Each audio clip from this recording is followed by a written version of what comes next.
मती साहब, एक विक्ट्री स्पीच भी हमने देखा कि आ गई है नवाज शरीफ साहब की तरफ से, उसमें उन्होंने कहा कि उन्होंने टास्क दे दिया है शहबाज शरीफ साहब को, डार साहब को। उस टास्क के ऊपर ऑलरेडी काम होना शुरू भी हो गया है, टेलीफोनिक राब्तों की तो खबर हम देख रहे हैं कि आना शुरू हो गई है। सारा सिनेरियो इस वक्त तक का किस तरीके से आप देख रहे हैं? ये कोई PDM प्लस वर्जन जो है वो बनाने की तैयारी, क्या उसके उस सिलसिले का आगाज हो गया आपके ख्याल में? जी बहुत शुक्रिया।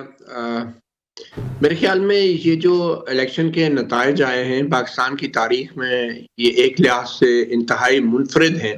कि ये सियासी जमातों के बीच मुकाबले से ज़्यादा ये कुछ गैर सियासी कुव्वतों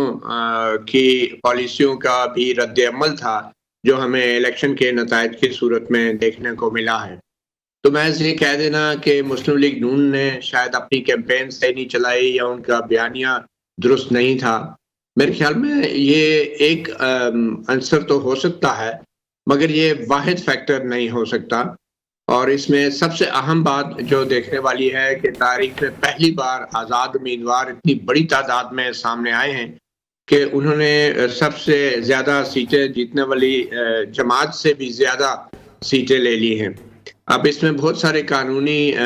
सवाल भी उठेंगे आने वाले वक्त में, मगर हमने ये देखना है कि क्या सिर्फ नवाज शरीफ की पॉलिसी आने वाले वक्त में मैटर करेगी और नवाज शरीफ का बयानिया या नवाज शरीफ की जो सियासी जमात है उसके मामलात जो हैं वो देखेगी, या फिर इसमें इस्टेब्लिशमेंट का जो माजी में किरदार रहा है तसलसल से उसका आगे चल के भी किरदार रहेगा। और अगर इस्टेब्लिशमेंट के फैक्टर को मद्देनजर रखें तो मेरे ख्याल में इस्टेब्लिशमेंट इतने जल्दी वो सब कुछ भूलने वाली नहीं है जिसका सामना उसको TI के हाथों माजी में करना पड़ा है। और अब ये जो आज़ाद उम्मीदवार हैं मुझे लगता है कि इनको तो किसी सूरत में भी हुकूमत में इस्टेब्लिशमेंट नहीं देखना चाहती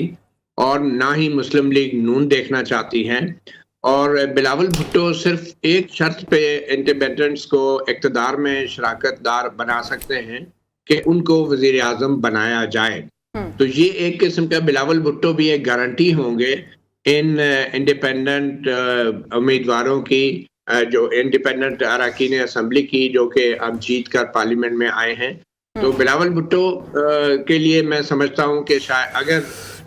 इंडिपेंडेंट्स उनको सपोर्ट करते हैं और इंडिपेंडेंट्स के लिए भी एक बड़ा अच्छा मौका होगा कि हुकूमत में रह के वो कुछ कर सकें जो शायद अपोजिशन में रह के वो नहीं कर सकेंगे। और अपोजिशन में रहने का सबसे बड़ा खतरा जो ये इंडिपेंडेंट MNAs को होगा वो ये होगा कि कुछ अरसे बाद ये टूट फूट का शिकार होंगे, और क्योंकि इनकी वैसे भी कोई अब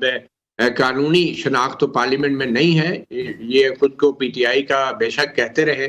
लेकिन तकनीकी एतबार से ये आज़ाद ही रहेंगे। और दोनों नून लीग और पीपल्स पार्टी